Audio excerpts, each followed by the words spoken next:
Good evening, this is Brown at Ava Brown, and tonight we're going to be talking about Specters by J.M. Dillard. And as you can see right here, you've got some really good cover art with all these ghostly faces in anguish sort of coalescing around this bedpost with the frayed rope. And this being a horror novel, such imagery seldom bodes well. And this was actually a pretty good book. It was the fourth novel to come out of the Abyss horror line that Dell Publishing had put out in the 90s. And this is actually the first novel that I'd read by J.M. Dillard, who apparently is much better known as a science fiction writer.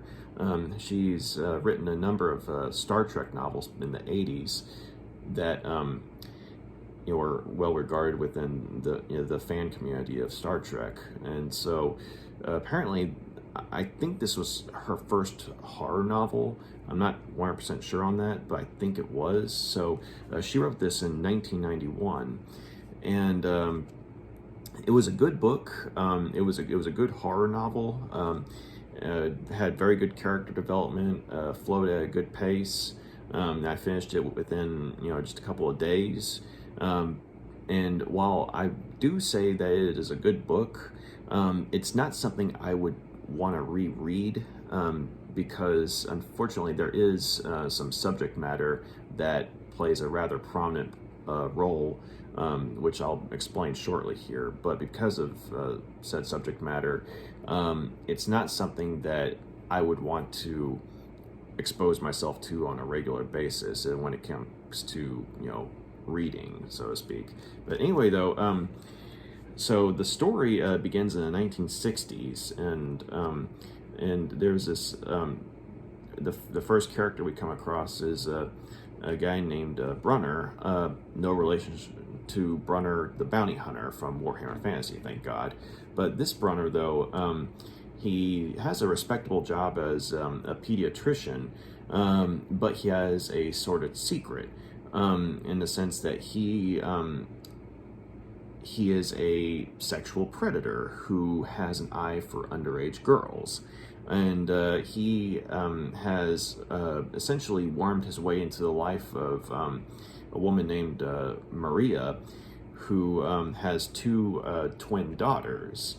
And one of them, Ava, is the girl that this sicko has his eye set on, and he gradually gets his claws into her, so to speak, whenever the mother and the other twin, Magdalena, are out of the house, and so, or just away from them. And so one night, Magdalena, the other twin, the one who is not so receptive to Brunner, even though she's just a little kid, she distrusts the guy. She knows that something's off. She gets a feeling that even though her mom trusts the guy, loves the guy, she gets a feeling that something's off. And also because twins apparently have this connection with one another, wherein if something's wrong with one, the other picks up on it. Well, one night, because of that connection, Magdalena walks in on this sicko in the process of abusing Ava. And so she runs, wakes up her mom and tells her, as well as as a little kid can, what's going on. The mom wakes up bolt right, catches Brunner red-handed, and understandably tries to fight him off, and she gets so mad that she takes a knife to the guy, and she had tried to call the police first, but Brunner had prevented her from doing so. So she attempts to fight him off with a knife, but he ends up taking it away from her and mortally wounding her. And in the process, though, the mother gives the twins time to run out of the house and go to a neighbor's for help. And Brunner comes that close to, catching the girls before they can get to the neighbor's house. But thankfully, they make it to the house in time, and, he disappears. And so the two girls, Ava and Magdalena, their grandma, takes custody of them, and she tells them that Brunner was killed by the police for resisting arrest. And so the girls, they are able to, they basically cope with the situation differently. Magdalena, naturally, she's scarred by it just as much as Ava is, but Ava even more so because she was the one who was being abused.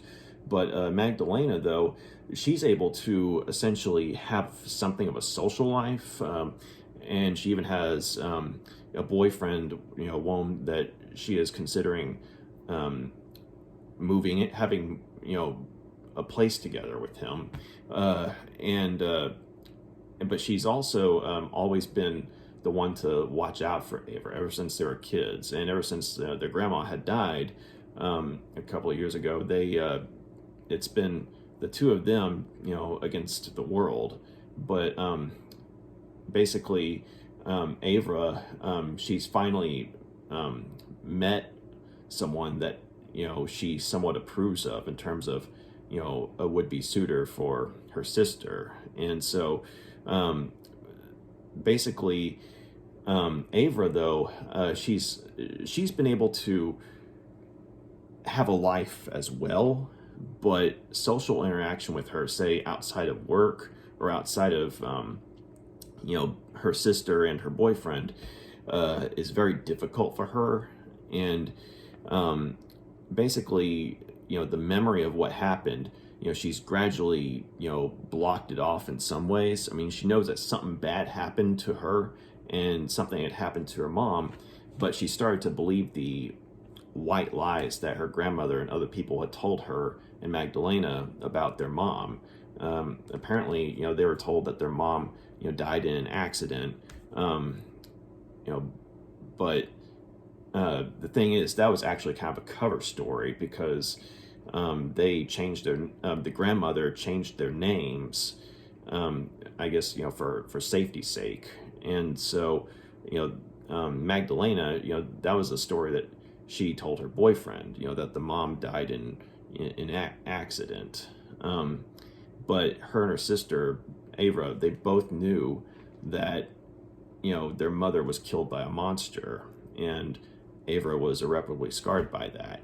But one day, though, Ava, just by happenstance, sees this guy. She sees Brunner in a restaurant with another woman and another little girl. He's older, but it's him.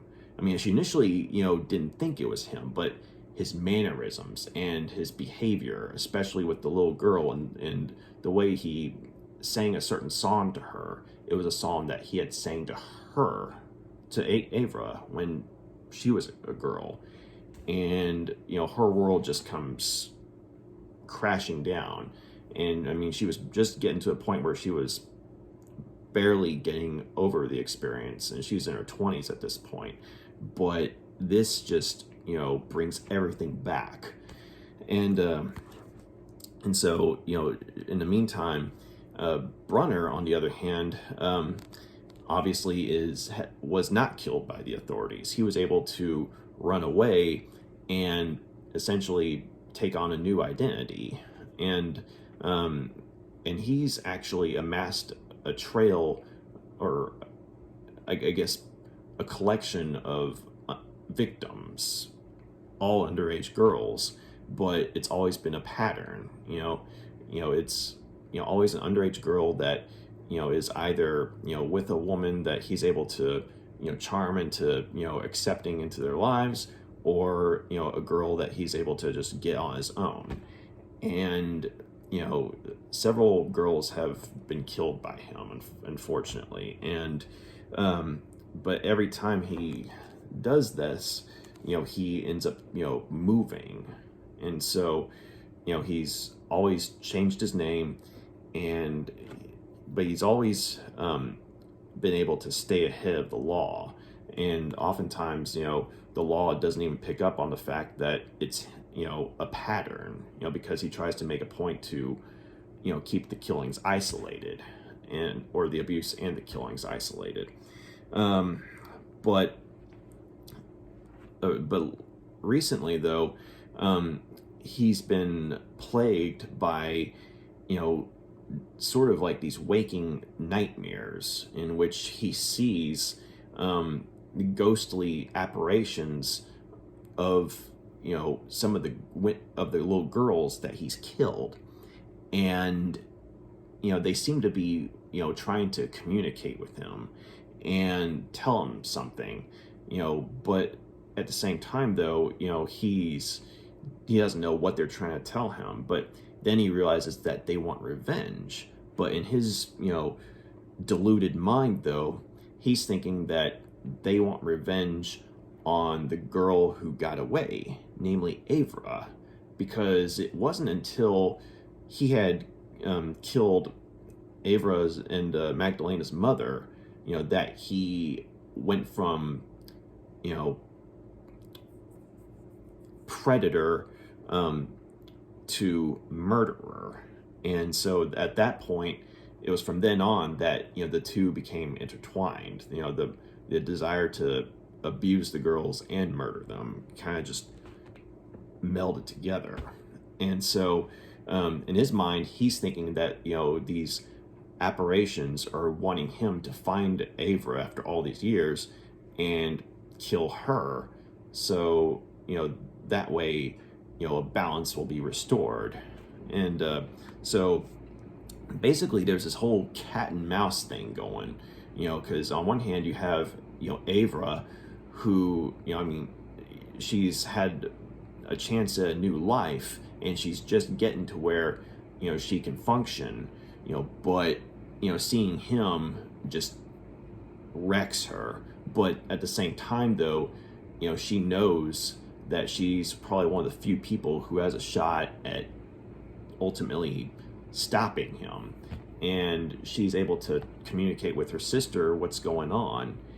And since, her sister, was, the one who, got her out of trouble in the first place, and plus because of the, connection that they have, she knows that, Ava hasn't just lost her marbles. I mean, she knows that something's genuinely wrong. And so it sort of becomes like, it's a cat and mouse game, a very twisted cat and mouse game, because on one hand, Ava is trying to, catch the doctor, red-handed, or at the very least, she's trying to, get to him before he can do something to this, new victim. But Brunner, though, under a new name, though, he finds out that she's still alive, and she knows who he is. And so within just a couple of days, he's going after her while she's going after him. And on the other hand, though, you've got the specters of, the girls that he's murdered, and, and he's trying to figure out, okay, what are they trying to tell me?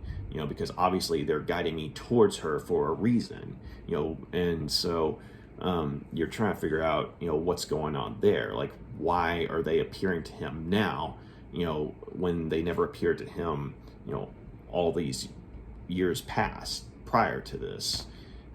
So anyway, though, this was a good horror novel. It was definitely a significant step up from the last book from the Abyss line that I read, which was Dusk by Ron D.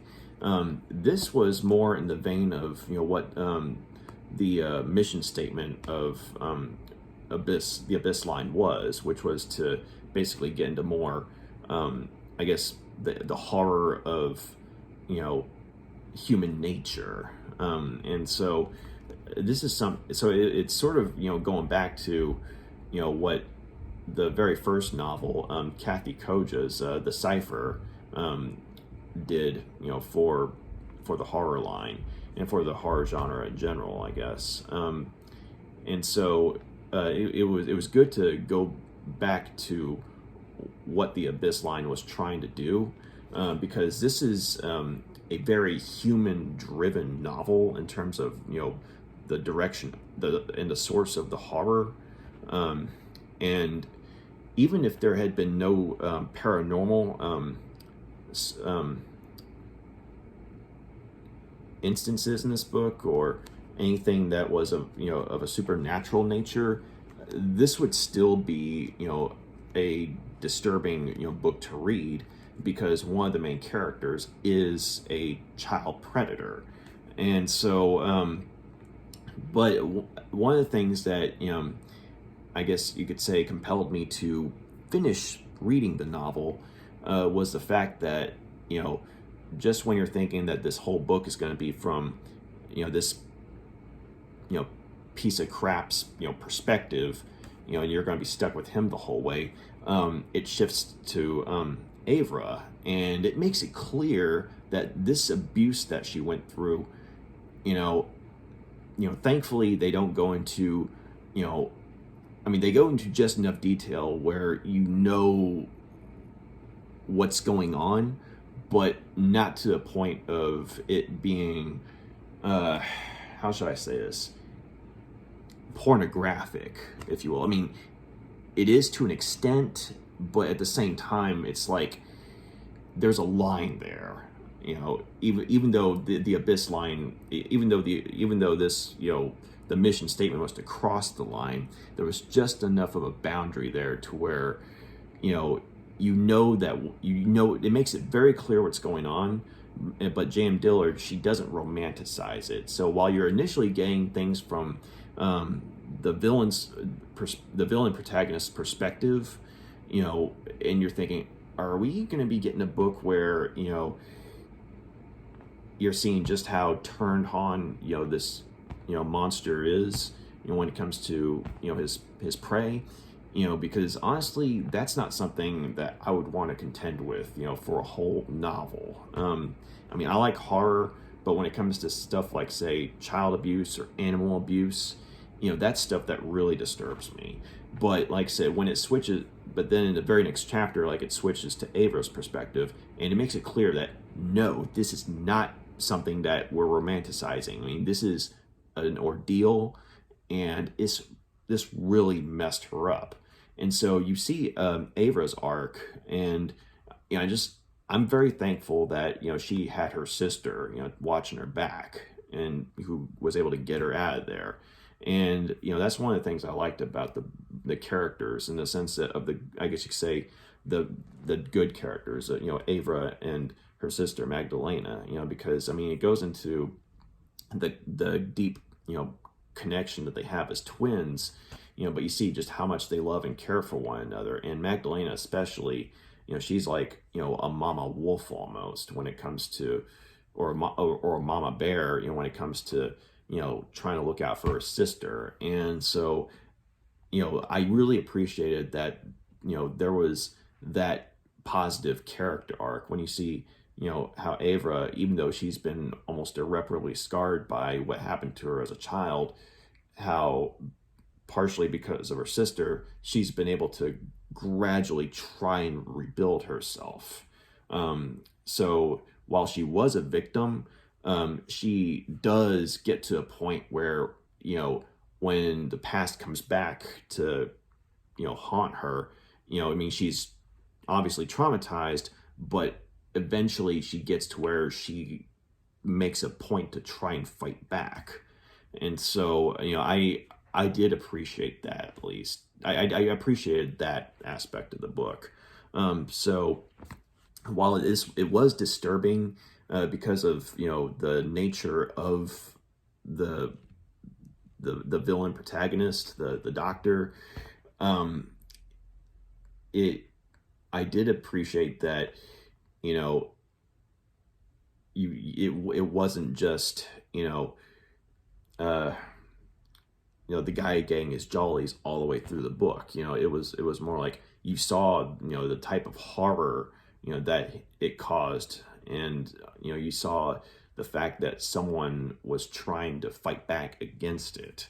And I guess, that made it more bearable for me. And like I said, J.M. Dillard, she does a good job of, showing how disturbing this was, but at the same time, she did not romanticize it. I mean, she basically tells it how it is, or at least within the perspective of, a fictional horror novel.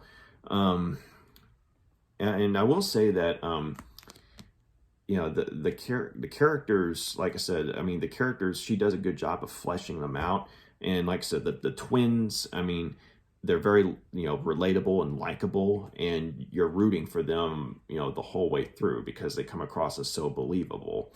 And, but on the other hand, when it comes to, Brunner, the, villain and protagonist, you eventually, she eventually, via flashback, shows you, what his childhood was like. And it was definitely disturbing. And there were instances of animal abuse, which, it wasn't like something that just came out of nowhere. I mean, he was abused as a kid, by his mother. And there were some other things going on there. And so you did see how it essentially, warped him. But at the same time, though, while you can definitely see how something like the types of, abuse they suffered could disturb someone and turn them into, say a monster, it wasn't easy getting through, certain portions of, of the flashback in which, it talked about his experiments, with animals that he would find. I mean, that was very disturbing. I mean, I get it. They were trying to show, just how depraved he eventually became and how, he went from animals to more human prey. But I mean, like I said, you understood how he got to where he was as far as what kind of monster he was already becoming. So at least you understood why he was the way he was. But at the same time, though, I didn't feel sorry for the guy. And I don't think that was, J.M. Dillard's intention. It was just to say, okay, there's a reason he got to the way he was, but he's still a monster. And, someone needs to take him out. So I did not feel any pity for the guy. He was delusional, from the beginning. And, there might have been maybe some, I guess, excuse for him, but at the same time, though, it's just that you never really saw any point in which he, tried to redeem him, where he tried to say, I don't know, take responsibility for his actions, and even into, say, adulthood. Like, there was never a point in the book where he, shows remorse for what he's done, or if he does show regret, it's the fact that, these specters are, if you will, are haunting him, and he doesn't know why. And, he's more, upset at the fact that, this one girl who got away, is the one who's, somehow making it all, a living hell for him, because, according to his warped perspective, these ghosts won't, leave him alone unless he kills her, since she was the one who got away, and since, in the process, he killed the twins' mother, and that's what, got him into the whole abuse and, murder power trip that, he eventually got into. So while you can understand the mindset of the guy, you don't feel any pity for him. And, it's very disturbing whenever you're reading from his perspective and you want this guy to get what's coming to him, some way. But at the same time, because the book devotes just as much time to fleshing out the twins, the other protagonists of the book, it's like, you have your evil for sure, but you also have your good. So there is a balance there, but it's not something that necessarily has a happy ending. Even if, say, the evil is vanquished, that the those on the side of good are going to be carrying the scars of what happened for the rest of their lives. And in that sense, it's like you feel like it's something that could happen in a real world confrontation. But anyway, though, there was another thing that I was kind of conflicted on, and it was the way in which the paranormal came into play. Because on one hand, there are times where it feels like J.M. Dillard's trying to, keep it ambiguous as to, okay, is Brunner actually seeing the ghosts of, his victims, or is it just a series of delusions, because of his, loss of control from an event that happened a long time ago, and because he saw the one who got away all these years later, is it just the stress of seeing her again, just bringing it all to the forefront? So there does seem to be some back and forth on that, but then something will happen to where the ghosts of one of his victims will have, like, say, a stuffed animal with them, and while the ghost might disappear, he finds the stuffed animal right where the ghost was. And it's one of those things where he knows that should be impossible, because along with disposing of the body, he also disposed of the stuffed animal. So right then and there, that there's something supernatural going on. And so while there's eventually an explanation as to what the ghosts are trying to do, and yes, it makes sense, they ultimately don't really do much. I mean, there are some eerie moments, especially when you're seeing it from the perspective of the villain, and you don't know what the ghosts are going to do, but at the same time, aside from appearing to him and staring at him ominously, or maybe whispering something to him, they don't really do much outside of that until the very end of the novel. And most of the novel, most of the tension comes from the aforementioned cat and mouse, game between, the twins and the doctor. So yeah, I just, I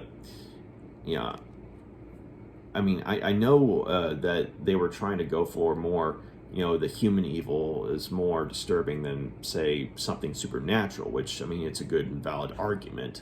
But at the same time, with a title like Specters, I mean, yes, the Specters do appear in the novel, but they don't really do much. And so I just, I was kind of disappointed in that regard. Like I said, I understand that, they're making a point of, the human evil being more disturbing than something supernatural and, I guess, expected.